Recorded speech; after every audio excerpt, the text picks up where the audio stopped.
시간이 되었습니다. 성령 강림주일 세 번째 주일로 오늘 예배 드리도록 하겠습니다. 다 같이 기도하시겠습니다. 하나님이여, 내 마음을 정하였사오니 내가 노래하며 나의 마음을 다하여 찬양하리로다. 빗바야 수구만 깰지어다. 내가 새벽을 깨우리로다. 여호와여, 내가 만민 중에서 주께 감사하고 온 나라 중에서 주를 찬양하오리니 주의 인자하심이 하늘보다 높으시며 주의 진실은 궁창에까지 이르나이다. 하나님이여, 주는 하늘 위에 높이 들이시며 주의 영광이 온 땅에서 높임 받으시기를 원하나이다. 아멘. 사랑하는 주님, 이 시간 하나님의 영광과 존귀와 위엄이 이 예배 드리는 자들 위해 이 성전 안에 가득 채워지는 시간 되게 하여 주옵소서. 주의 인자하심과 선하심이, 주의 진실하심이 오늘 우리의 마음속에 하나님 임하사 이 예배가 주님 앞에 온전히 영광되어지는 예배로 드리도록 주님 은혜 허락하여 주옵소서. 모든 시험을 주님께 의탁하고 예수님의 이름으로 기도드리옵나이다. 아멘. 우리 다같이 일어나셔서 찬송가 40장 부르시겠습니다.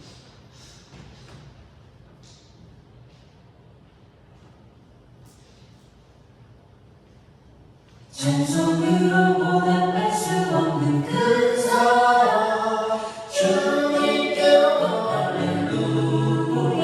형제자매 모두 함께 모여 찬송해. 주님께 영광 할렐루야. 하나님의 자녀 그의 찬송 부르며 밝고 온 길로 기쁨으로 나아가 주의 보좌 속히 들어가네. 주님께 영광 할렐루야. 우리 마음 주님 은혜하며 얻도다. 주님께 영광 할렐루야. 기쁜 찬송 부르면서 전문 가면 돼. 주님께 영광 할렐루야. 하나님의 자녀 그의 찬송 부르며 밝고 온 길로 기쁨으로 나아가 주의 보좌 앞으로 속히 들어가네. 주님께 영광 할렐루야. 잠시 후에 우리 모두 주를 보겠네. 주님께 영광 할렐루야. 영광스러운 보좌 위에 거룩하신 주, 주님께 영광 할렐루야. 하나님의 자녀 그의 찬송 부르며 밝고 온 길로 기쁨으로 나아가 주의 보좌 앞으로 속히 들어가네. 주님께 영광 할렐루야. 만국 백성 천국에서 소리 높여서 주님께 영광 할렐루야. 영원토록 주의 공로 찬양하겠네. 주님께 영광 할렐루야. 하나님의 자녀 그의 찬송 부르며 밝고 온 길로 기쁨으로 나아가 주의 보좌 앞으로 속히 들어가겠네. 주님께 영광 할렐루야. 교도문 52번 교독하겠습니다. 교도문 52번 시간 119편.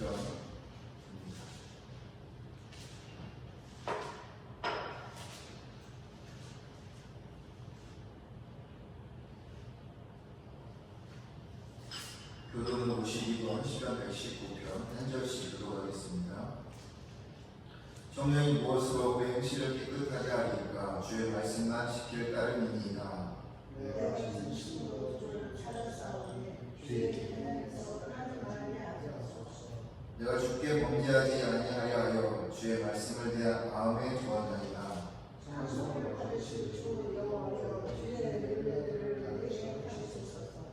내가 주의 언도를 작은 소리로 읊조리며 주의 길들에 주의하며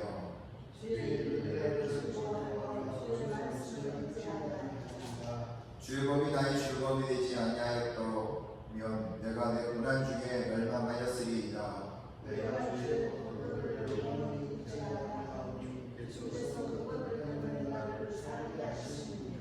나는 주의 것이 오니 나를 구원하소서. 내가 주의 법도들만을 찾았나이다.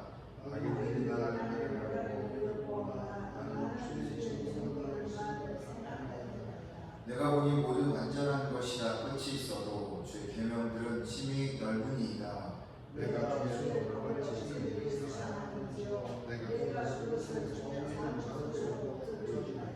아멘.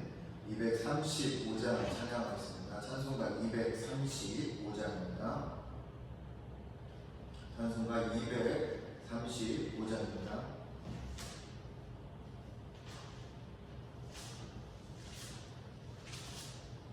보아 즐거운 우리 집 마루로 거룩한 천국에 거룩한 백성들 거기서 영원히 영원히 살겠네. 거기서 기쁘고 즐거운 집에서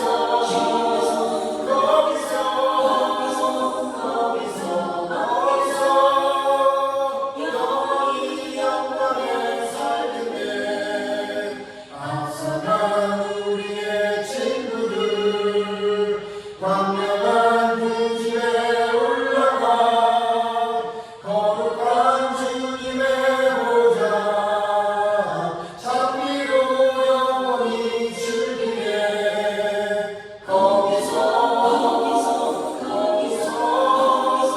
기쁘고 즐거운 집에서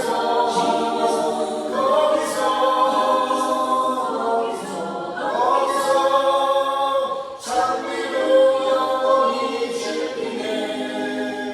우리를 구하신 주님도 거룩한 그 집에 계시니 우리도 이 세상 떠나게 주님과 영원히 살겠네.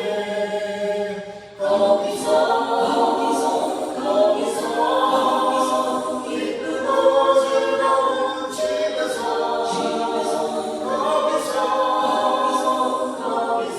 거기서 주님과 영원히 살겠네. 우리의 인생이 끝나면 영원히 즐거운 곳에서 거룩한 아버지를 모시고 기쁘고 즐겁게 살겠네. 거기서 기쁘고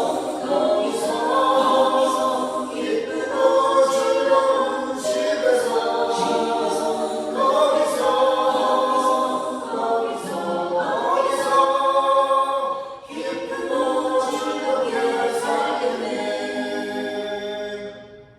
자리에 앉아주시고요. 기도하겠습니다.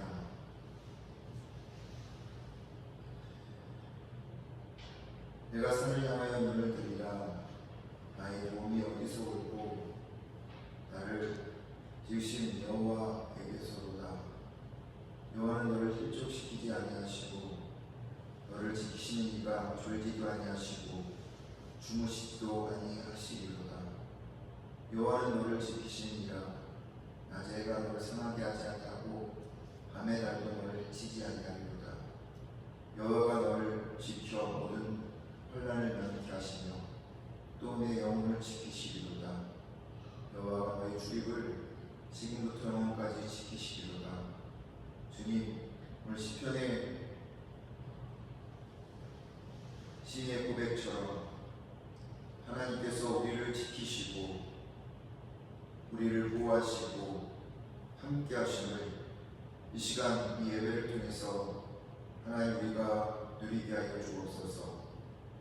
그리하여서 하나님 죄악으로 물든 세상 속에서 혼탁하고 불의가 득세하는 이 세상 속에서 죄로 오염된 이 하나님 세상 속에서 우리가 하나님의 뜻을 품고 살아가는 거룩한 자가 되게 하시고 하나님이 우리와 함께 하심으로 말미암아 우리가 어떤 상황에 있든지 감사하며 찬양할 수 있는 믿음의 사람들이 되어질 수 있도록 하나님 이 시간 주께서 찾아오셔서 우리를 다듬어 주시고 빚어 주시기를 간절히 바라고 원합니다.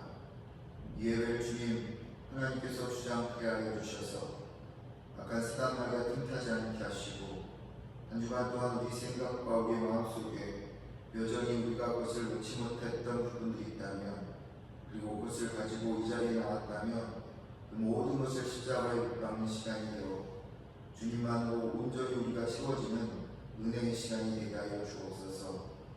사랑이 많으신 아버지 하나님, 우리 산성중앙교회를 주님께서 기억하여 주옵소서.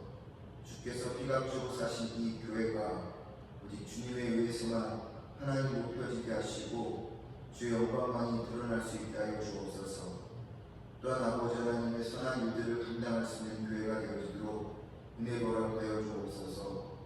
하나님, 당신의 자녀들이 오늘도 주 앞에 모여 예배합니다. 일주일 동안 저들이 어떤 마음으로 어떤 생각으로 살았는지 당신께서 잘 아시오매 혹이라도 아버지 하나님 마음에 힘들고 어려운 일이 있다면 주께서 다시 한번 새 힘 허락하여 주시옵고 하나님의 은혜를 경험했다면 아버지 하나님을 진심으로 찬양하는 시간이 되게 하여 주옵소서. 혹이라도 우리 하나님 그 길이 하나님 희미하고 어두워서 갈 바를 알지 못하는 이들이 있다면 아버지 하나님께서 오늘도 함께하여 주사 그 말씀으로 그 길을 보여주시고 하나님 그 길을 아버지 하나님의 성으로 우리가 걸어갈 수 있도록 열쇠를 허락하여 주옵소서. 아버지 몸이 아픈 자들이 있습니다. 그래서 이 자리에 참여하지 못한 이들이 있습니다. 하나님께서 아픈 몸을 치유하여 주옵소서. 아버지 하나님 마음은 원이로되 육신이 약하여서 이 자리에 나오지 못한 사람도 있습니다. 하나님 주님을 진실로 만날 수 있게 하시고 인격적으로 하나님 변화되어지는 그 은혜를 경험하도록 하게 하사 이 성전에서 주님이 기다리고 있음을 저들이 깨달아 알 수 있게 하여 주옵소서. 하나님 또한 이 시간 기도하는 것은 주께서 역사해 주셔서 함께 참여하는 예배 드리는 이들 중에 고국을 떠나 하나님 낯선 땅에서 일하고 있는 우리 아버지 하나님 귀한 형제들이 있습니다.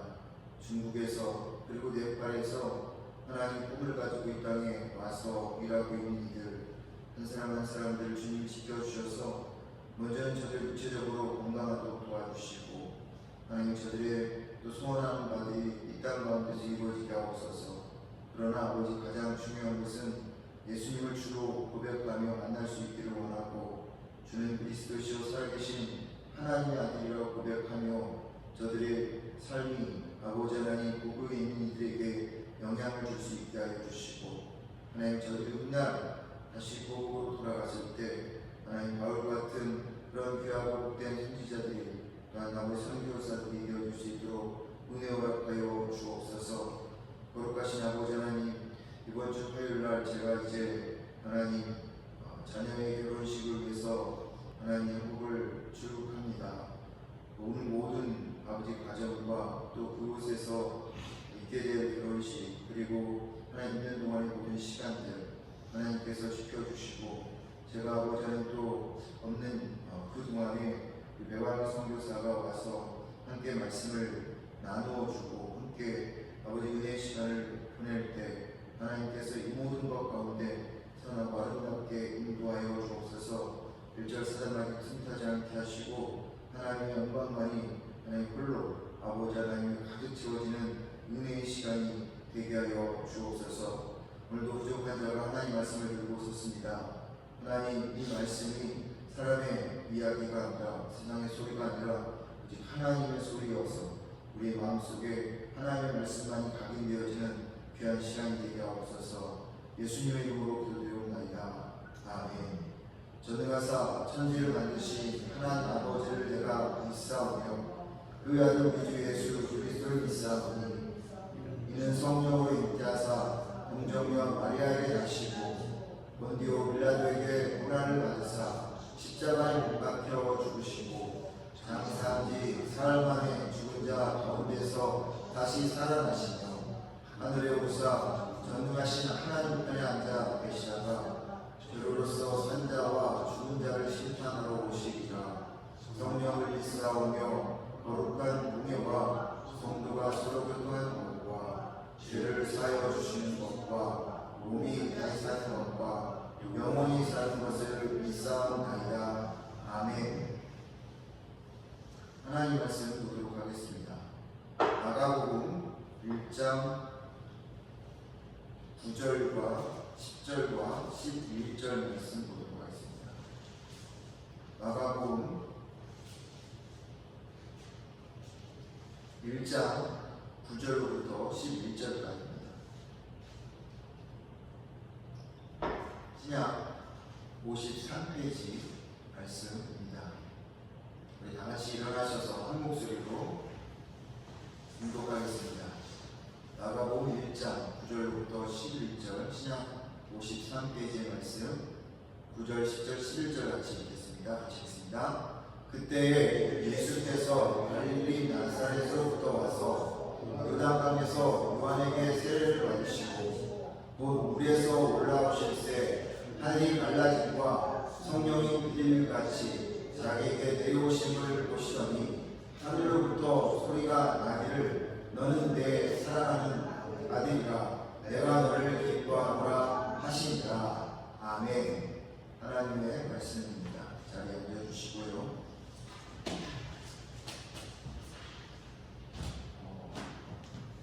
아직 요거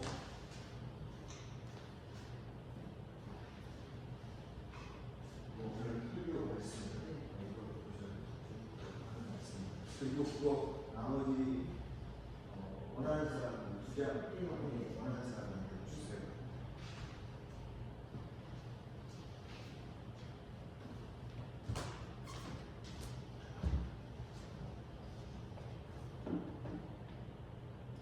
하나님 나라에 대해서 같이 생각해 보도록 하겠습니다. 나의 문화유산 답사기라는 책을 쓴 유홍준이라고 하는 교수님이 있는데 이분이 이런 말을 했습니다. 사랑하면 알게 되고 알면 보이다니 그때 보이는 것은 전과 같지 않다. 참 의미 있는 말입니다. 그렇습니다. 여러분, 무엇을 아는 만큼 그 사람이 보이고 그 상황이 보이고 그 사건이 보입니다. 그리고 그렇게 알게 되면 이전에 알았던 그 이상의 것들을 우리가 알게 된다고 하는 겁니다.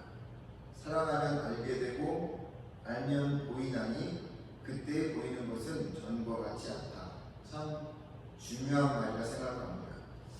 1867년 10월 18일 날 원주민 언어로 위대한 땅이라고 하는 이 알래스카, 지금은 미국의 땅인데 알래스카에 러시아 국기가 내려지고 미국 국기가 올라갔습니다. 1867년 전까지는 소련 땅이었다는 거죠. 인디언 문화와 이 러시아 문화가 공존하던 작은 도시 시트카의 총독 관저에서 알래스카를 미국에 넘긴다는 양도식이 열렸습니다. 이로써 알래스카는 미국의 49번째 주가 되었습니다. 1741년 덴마크 탐험가였던 벨린이 러시아 황제의 의뢰를 받아서 탐험에 나섰고 알래스카에 첫 발을 내딘 후에 한 세기가 지나도록 이 알래스카는 러시아 땅에 편입되어 있었습니다. 그리고 이 땅은 사냥과 모피 무역으로 이어가면서 그리 큰 발전을 이루지는 못했습니다. 당시 이 남진 정책을 쓰고 있던 제정 러시아는 1853년에 크림 전쟁에서 패배한 후에 많은 빚을 지게 되었습니다.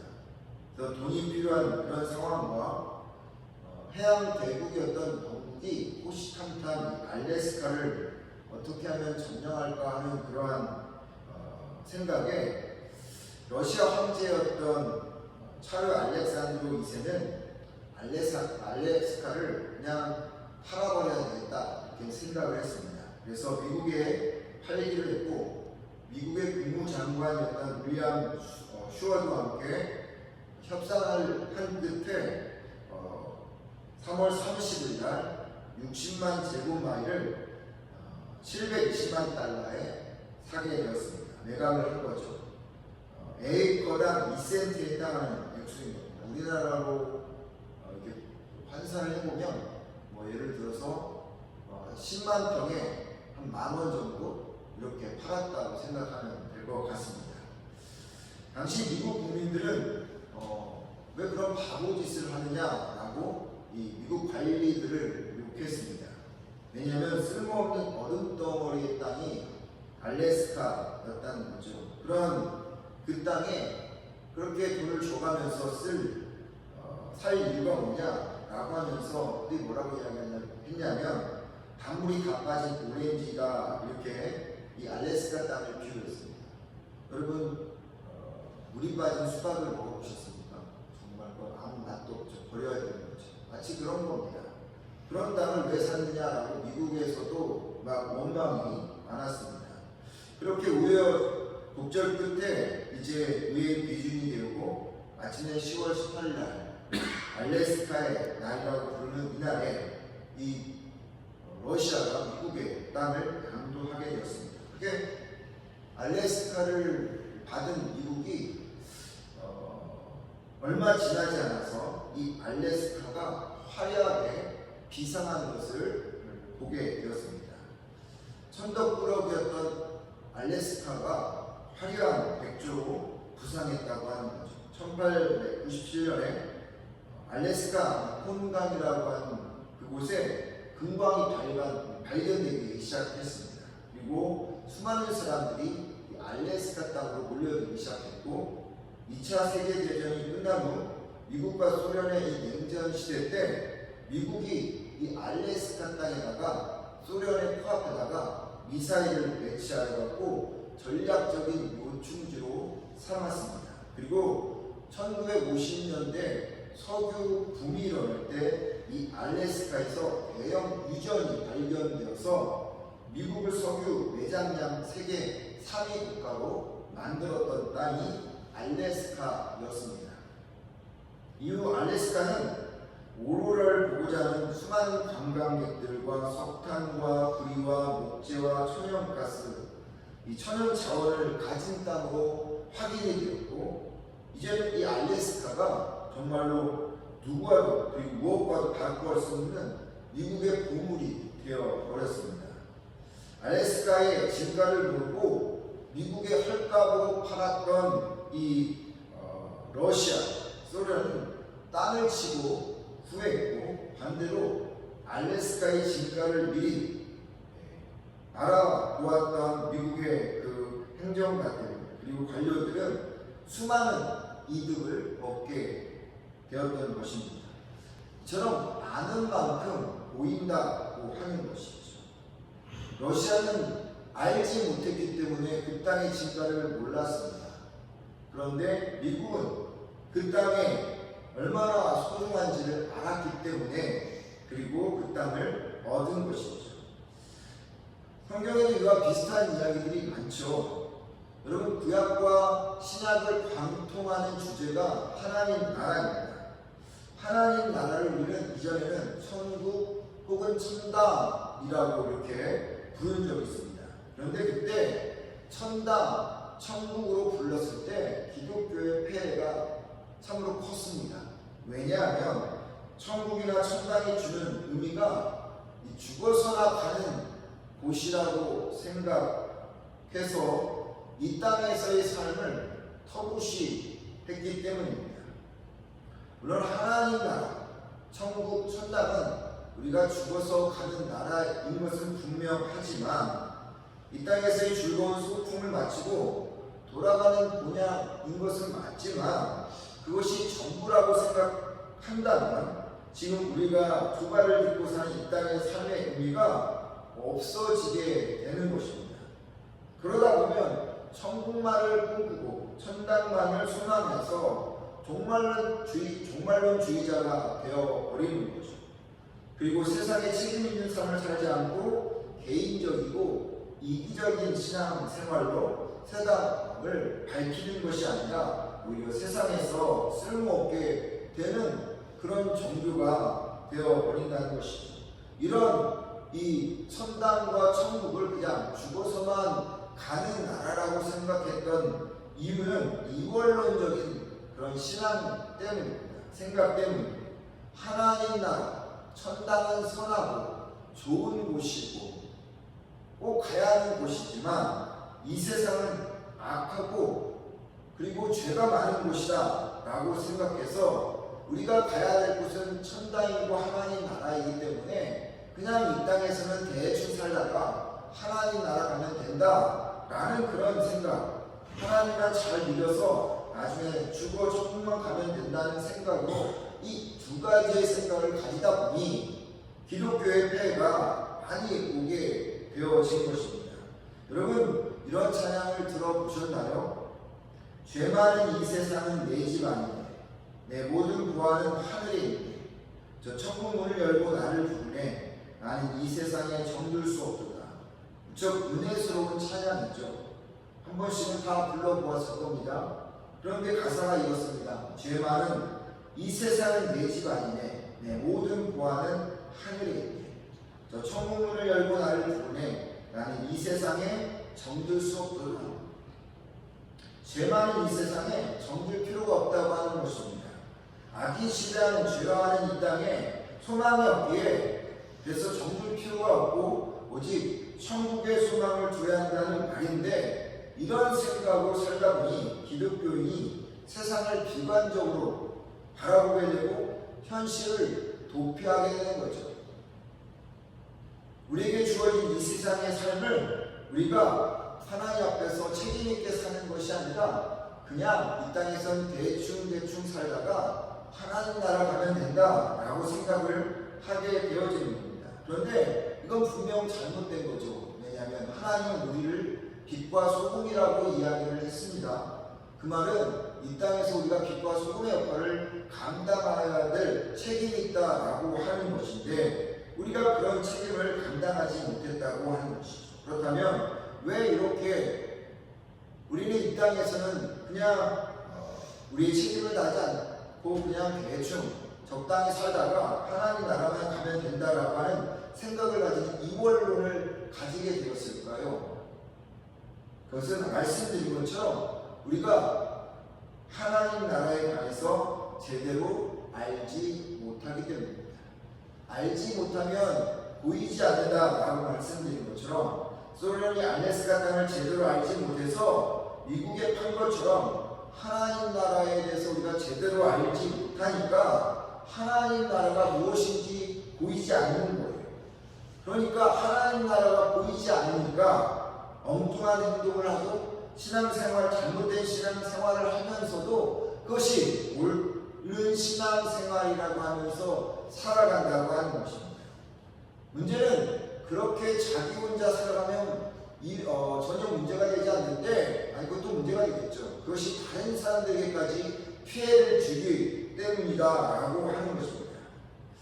그러다 여러분 하나님 나라를 우리가 알아야 되겠죠. 하나님 나라가 무엇일까요? 성경이 말하는 하나님 나라가 무엇일까요? 예수님 누가복음 17장 20절과 21절에 말씀합니다.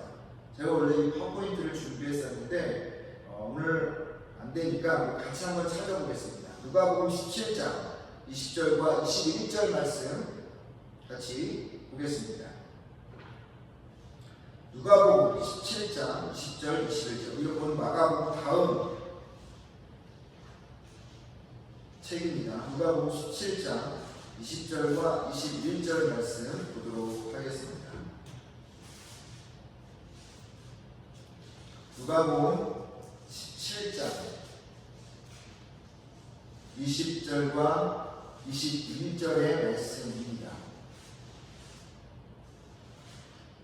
신약 125페이지입니다. 신약 125페이지 누가복음 17장 20절과 21절 같이 읽겠습니다. 시작. 바리새인들이 하나님 나라가 어느 때에 임하나이까 묻거늘 예수께서 대답하여 이르시되 하나님 나라는 볼 수 있게 임하는 것이 아니요 또 여기 있다 저기 있다고도 못하리니 하나님 나라는 너희 안에 있느니라. 아멘. 하나님 나라가 어디 있다고요? 우리 안에 있다라고 말합니다.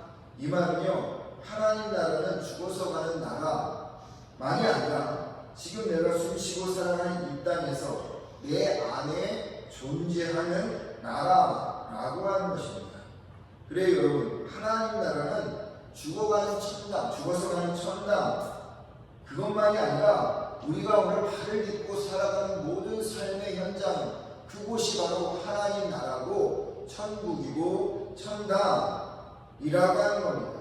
그러니 여러분, 우리 지난 일주일 동안 하나님 나라 천국을 만나며 살아왔을 것입니다. 또 우리는 앞으로 일주일 우리의 삶의 모든 순간 천당을 경험하게 되어질 것입니다. 물론 천당을 경험하지 못하고 살아갈 수도 있겠죠. 한 나라를 구성하는 데는 세 가지가 필요하죠. 뭡니까? 국민과 영토와 주권입니다. 대한민국 국민이 살고 대한민국의 주권이 미치는 곳은 어디든 대한민국이라고 부릅니다. 제주도나 울릉도나 독도나 육지로부터 멀리 떨어져 있지만 그곳이 대한민국 영토인 이유가 무엇입니까? 대한민국 국민이 그곳에 살고 대한민국의 주권이 그 땅을 지배하기 때문에 아무리 육지에서 멀리 떨어져 있어도 그 땅은 대한민국이라고 하는 것입니다. 하나님 나라도 똑같죠. 우리가 죽어서 가야 될 그 하나님 멀게만 느껴집니다. 그런데 그 하나님 나라, 그분의 그 통치가 오늘 내 안에서 이루어지고 있다면 마치 울릉도가 독도가 멀리 떨어져 있어도 대한민국의 주권이 그곳에 미치면서 대한민국 땅이 되시 하나님이 저 멀리 계시고 우리의 눈에 보이지 않지만 내 안에 하나님 나라가 내 안에 하나님의 뜻이 말씀이 이루어지면 역시 내 안의 삶이 하나님 나라고 천국이고 천당이라고 하는 것입니다. 하나님 나라도 똑같아요. 하나님 나라의 구성은 하나님의 백성, 여러분, 저희고 또 하나님께서 자기의 백성을 통치하시고 복주시는 그 삶의 터전, 오늘은 지금은 이 예배당일 테고 나가면 여러분 가정일 테고 또 일하면 일하는 현장은 바로 하나님이 다스리는 그 터전이라고 하는 것입니다. 그리고 삼위일체 하나님이 계시는 거죠. 이 세 조건이 하나님 나라를 구성하고 있습니다. 따라서 하나님 나라는 죽어서 가는 나라이기도 하지만 그것만이 전부가 아니라 내가 발을 딛고 살아가는, 내가 숨을 쉬고 살아가는 그 모든 시간, 모든 장소가 천당이고 하나님 나라라고 하는 것입니다. 이 세상에 살아도 하나님의 주권이 내게 임하면 그곳이 천국이라고 하는 것입니다. 이번 한 주간 동안 여러분의 마음속에 하나님의 말씀이 여러분의 마음에 가득 차고 그 말씀에 그 뜻대로 살아간다면 여러분의 가정은 천국이 되어지는 것이고 여러분의 삶은 천당의 삶을 살아가는 것이에요. 내가 일하는 현장은 곧 내가 살아가는 사회는 곧 천국이 되어지는 것입니다. 예수님께서 요단강에서 세례를 받으시고 이제 하늘이 갈라지고 성령님이 비둘기같이 임하는 그 내용이 오늘 본문의 내용입니다. 하늘에서 너는 내 사랑하는 아들이라 내가 너를 기뻐하노라 라는 소리가 들리죠. 우리는 오늘 이 본문을 통해서 예수님이 세례를 받는 이 장면을 통해서 우리가 죽어서 가는 하나님 나라가 아니라 이 땅에서 누리는 하나님 나라임을 보여주는데 어떻게 하나님 나라가 임하는지를 오늘 본문을 통해서 볼 수 있는데 세 가지를 보면 첫째가 우리의 자아, 우리의 생각, 우리의 모든 인격을 우리가 죽일 때 하나님 나라가 내 안에 임한다고 하는 것을 주님께서 오늘 본문을 통해서 보여줍니다. 9절 말씀 다시 한번 제가 읽어보겠습니다. 그때 예수께서 갈릴리 나사렛에서부터 와서 요단강에서 요한에게 세례를 받으시고 자아를 죽인다는 것, 하나님 나라가 임한다고 하는 것을 보여주는데 예수님은 지금 세례를 받음으로 인하여서 하나님 나라가 내 안에 임하고 있다라고 하는 것을 보여줍니다. 여러분, 우리가 교회에서 아주 중요한 이 성례식이 두 가지가 있죠. 하나가 뭐냐면 매달 첫 번째 하고 있는 성찬식입니다. 또 하나는 뭘까요? 세례입니다. 이 두 가지는 하나님 나라, 천국을 미리 맛보는 그런 경험인 거예요.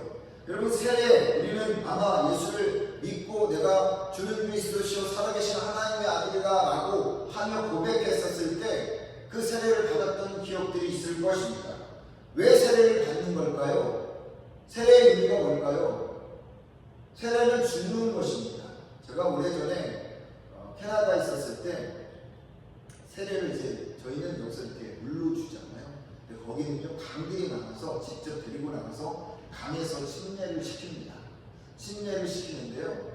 이 아이들, 제가 이제 유스 아이들, 그 청소년 아이들 세례를 주었는데 나중에 뭐 어른들도 주었지만 강에 들어가서 그 아이들을 이제 하얀 옷을 입히고 코를 막습니다.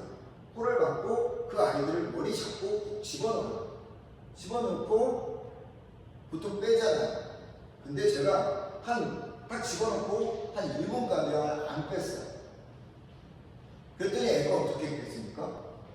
숨을 못 쉬니까 발버둥 치면 확 일어나더라고요. 물속에 확 일어나더라고요. 여러분, 세례가 그런 의미예요. 세례라고 하는 것은 물속에 들어갈 때 호흡이 끊어지는 것입니다. 죽는 것이요. 물에 들어갔다라고 하는 것은 죽는 것을 의미하는 것입니다. 세례라고 하는 의미는 내가 이제 이전에 살았던 삶을 다 죽여버리고 새로운 인생을 살겠다라고 하는 다짐인 거예요. 우리 주님의 인생을 내가 이전에 살아가겠다라고 하는 다짐이 뭐냐면 세례라고 하는 겁니다. 그래서 세례는 자기의 모든 권리와 특권을 다 죽여버리는 그런 행위이라고 하는 겁니다. 그런데 이 세례를 누가 받으셨다고요? 예수님이 받으셨어요. 근데 그 예수님이 누구시라고요? 메시아였던 예수님이었습니다. 예수님이 이 메시아였던 그리스도였던 예수님이 공생애를 시작하면서 가장 먼저 한 일은 자기를 죽이는 일이었습니다.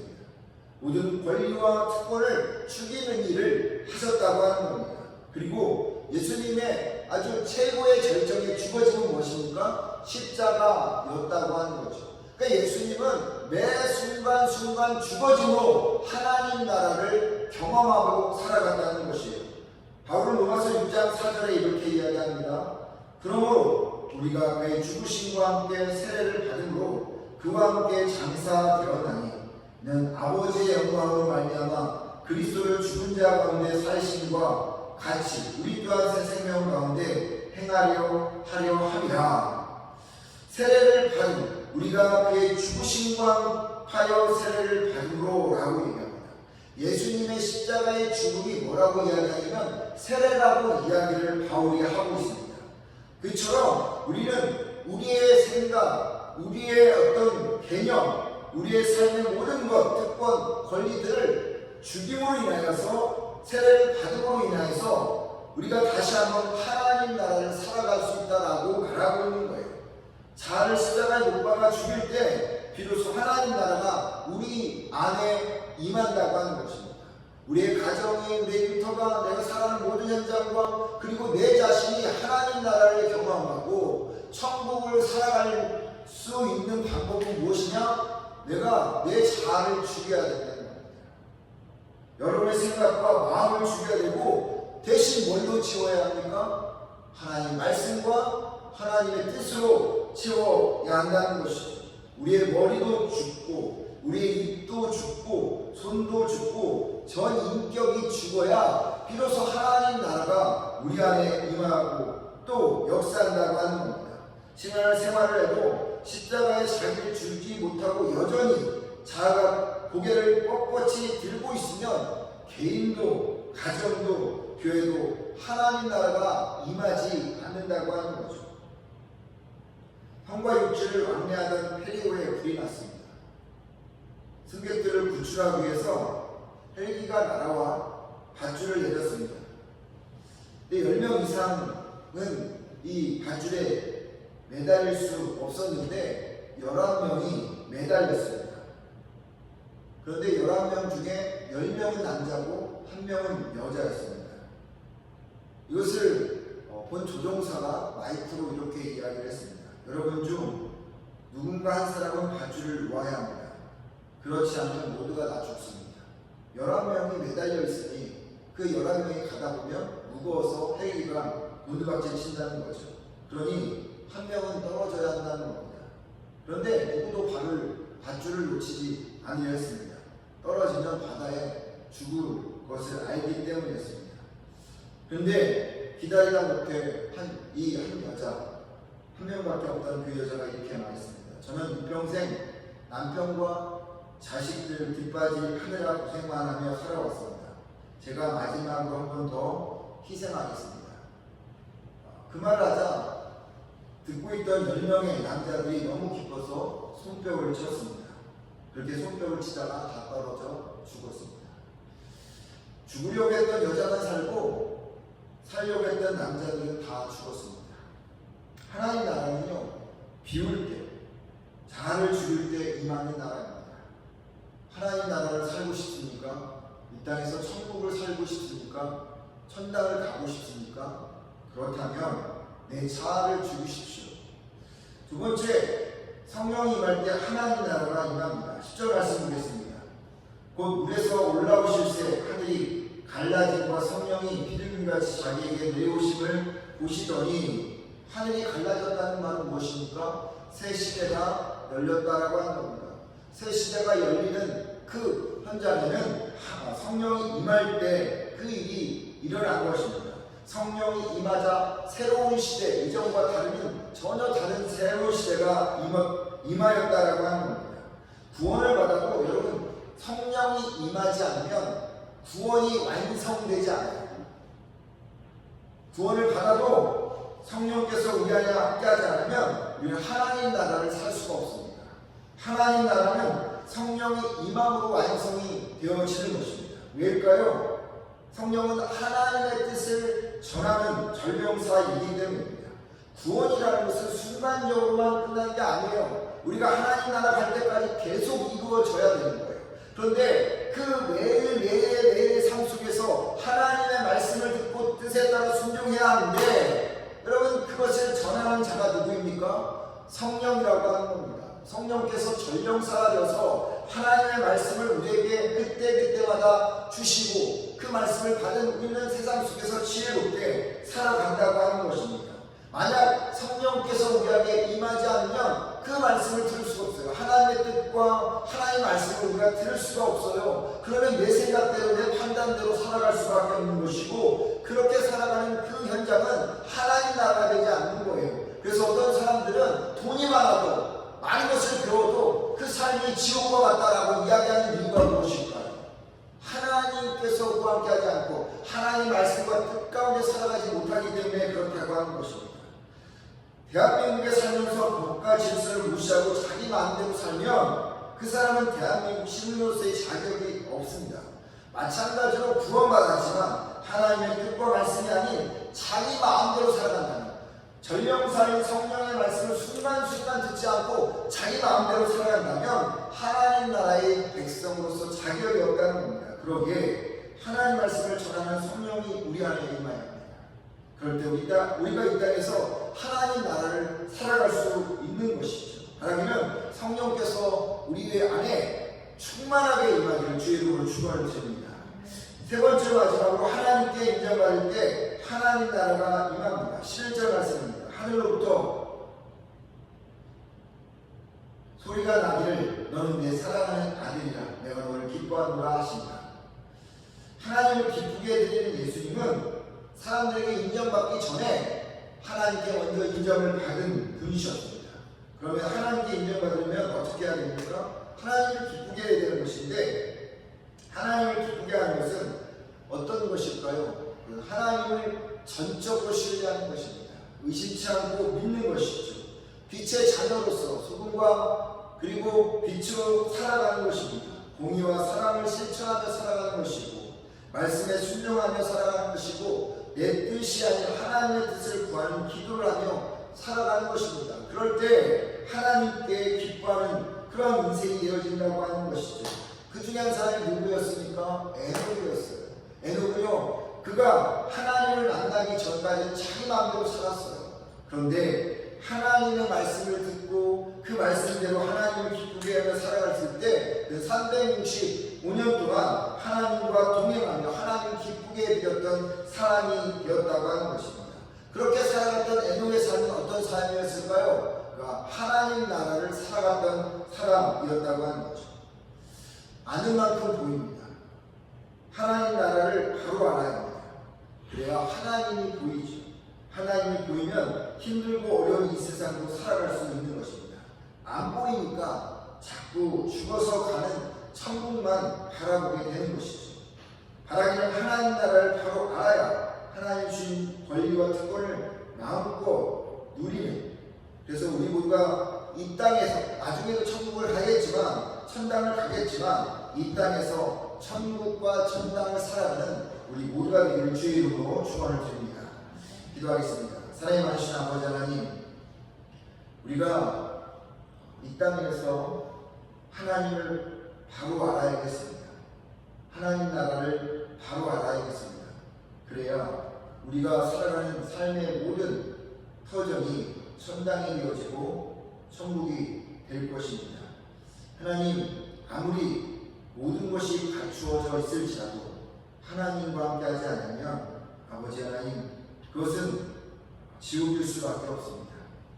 주님, 이 시간 간절히 말하고 원하는 것은 우리가 매일매일 하나님으로 우리가 세우게 하여 주시고, 우리의 자아를 십자가에 못 박게 하고, 또한 성령께서 우리와 동행하시며, 그리고 주님께 인정받는 그런 삶을 살아서 하나님, 우리의 가정이, 우리 일터가, 우리가 살아가는 이 대한민국이, 그리고 내 자신이 천국이 되어지도록 은혜 허락하여 주옵소서. 예수님의 이름으로 기도드립니다. 아멘. 찬송가 249장 보겠습니다.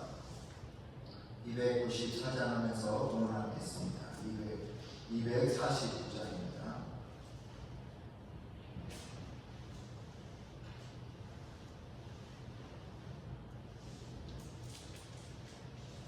주 사랑 아는 자 다 찬송할 때에 그 보좌 앞에 둘러서 그 보좌 앞에 둘러서 그 영광 돌리세 그 영광 돌리세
나 올라갈 때에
지구성 향하여라 세계 주의 찬란하사 성에 찬송하여 올라가세.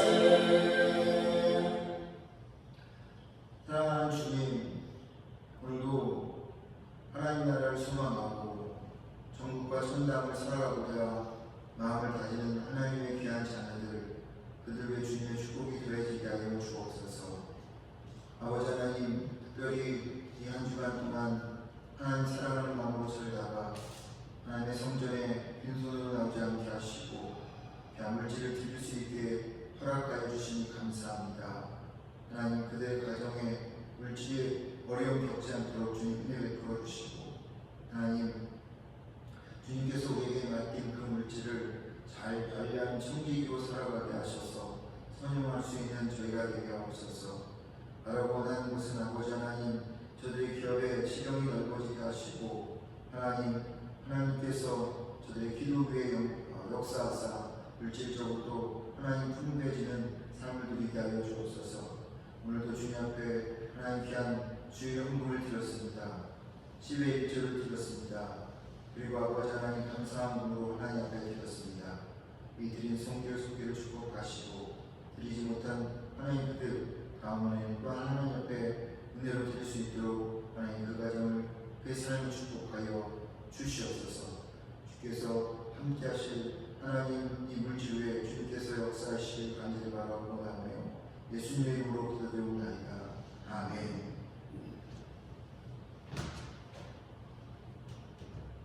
교회 소식 알려드리겠습니다.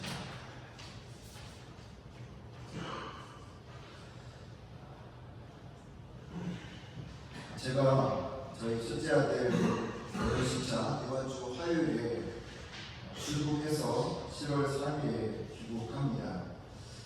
결혼식에 하나님의 은혜가 함께하기를, 또 모든 일정이 순적하게 마쳐지도록 위해서 또 돌아올 수 있도록 기도 부탁드립니다. 그리고 제가 출국하는 동안에 우리 말레이시아 선교사 지난번에 오셨던 배광영 선교사님이 모든 예배를 인도하십니다. 주일 아침, 오후 예배, 수요 저녁 예배, 새벽 기도회, 모든 제가 있는 동안에 했던 똑같은 그런 예배를 드리니까 여러분들이 사고 없으시기 바라고요. 같이 참석하여서 은혜 나누는 시간이 되기를 바랍니다. 선교사님이 지난번에는 말레이시아 선교 이야기를 잘 못하셨을 터인데, 아마 예배를 통해서 이러한 이야기들을 이제 시간이 많으니까 이야기를 해주실 겁니다. 여러분들도 같이 은혜 받으시고 궁금한 점 있으시면 함께 여쭤보시면서 같이 교제 나누셨으면 좋겠고요. 제가 없는 동안 우리 배우는 선교사님은 저를 선택해서 오게 될 것입니다. 위해서 함께 기도해 주시기 바랍니다. 6월 교육자 회의가 3일 교회에서 11시에 있습니다. 제가 교육자 회의까지 마치고 가려고 합니다. 기도해 주시고요. 한 가지 지난주부터 계속 부탁드리고 있는데, 천안 지방에 있는 동면교회, 우리 옆 지역 쪽으로 내봉터를 지나가는 동면인데, 그 동면교회 사모님이 예배를 준비하시다가 의식을 잃고 지금 충무병원에 내사 상태로 놓여 있습니다. 사모님과 목사님의 가정 동면교회를 위해서 많이 기도해 주시면 감사하겠습니다. 천안지방도 지금 같이 기도하고 있는데, 이분이 이제 연명치료를 하지 않겠다고 하였기 때문에 우리의 그 상황이 가지 않을 것 같습니다. 병원에서는 빨리 이제 그 일을 처리하려고 하는데, 이제는 우리의 기관에서는 다 떠난 것 같아요. 하나님께서 하지 않으면 안 되는 일입니다. 쉬운 생각밖에 되지 않는 젊은 사모님이신데, 위해서 여러분들 하나님의 기적이 일어날 수 있도록 기도해 주시면 감사하겠습니다. 그리고 이번 주 성경 읽기는 설명기 3장부터 9장까지입니다. 다 같이 일어나셔서 찬송가 245장 그리고 예배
전당을 살아가는 우리가 되게 하여 주옵소서.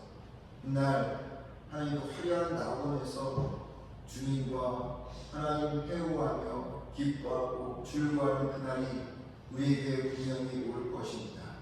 그날을 소망하며 살아가는 저희가 되게 하옵소서. 그리고 또한 이 땅에서도 하나님 그 삶을 살아가는 천국의 삶을 살아가는 하나님 나라를 살아가는 저희가 되게 하옵소서. 그러기 위해서 매일매일 우리의 자아가 우리의 인격들이 하나님 다 십자가에 못 박혀지게 하여 주시고 성령님께서 우리 안에 임재하여서 하나님 말씀과 뜻대로 살아가게 하여 주시고 하나님 기뻐하는 그 일들을 행하는 우리가 되게 하여 주옵소서. 오늘 주님 앞에 나온 당신의 자녀들 하나님 당신의 그 아버지 하나님 삶 속에서 저들의 삶 속에서 아버지 하나님 하나님의 나라가 하나님 천국이 이루어지게 하여 주시고 오늘도 저희 이곳에 나오지 못한 이들도 있습니다. 그들 하나님 항상 아버지께서 보호하여 주셔서 이 한 주간 동안 천국을 살아가는 자들 다 되게 하여 주옵소서. 이제는 우리 주 예수 그리스도의 은혜와 하나님의 크신 사랑과 성령님의 감동, 감화, 교통하심이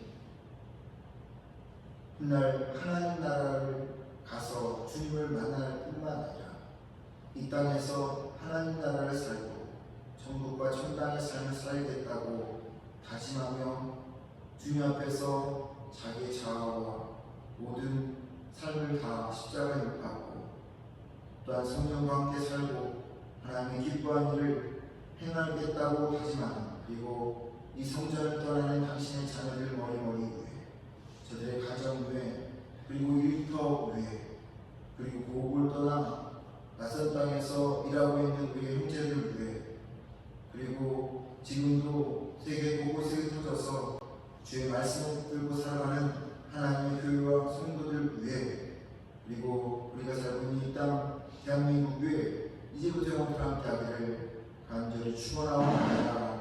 아멘.